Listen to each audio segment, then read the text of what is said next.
Hi, I answered the conflict management styles test yourself on page 304. I answered 6 true and 4 false.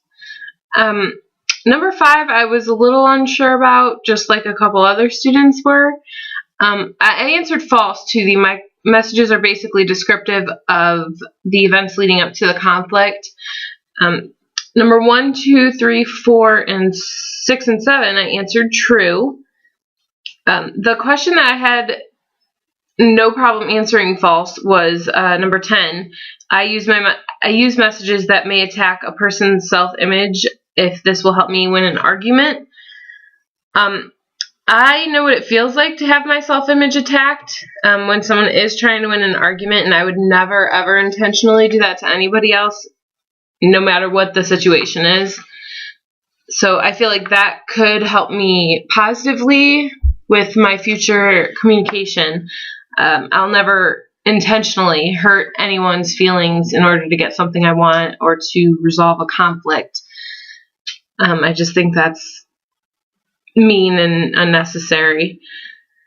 I don't go looking for conflict, which I think will help me positively.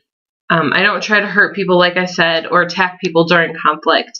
I think my answers can negatively influence me in future communication because I try to avoid conflict until I can't any longer, and by the time I do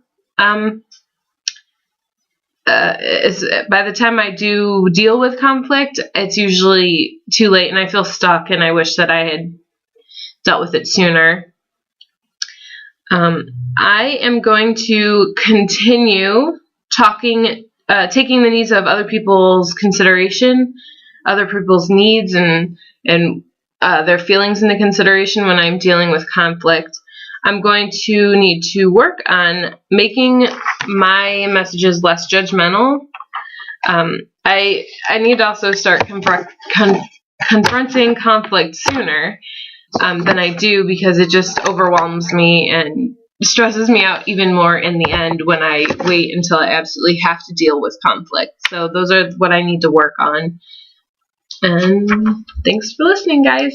Happy Thanksgiving.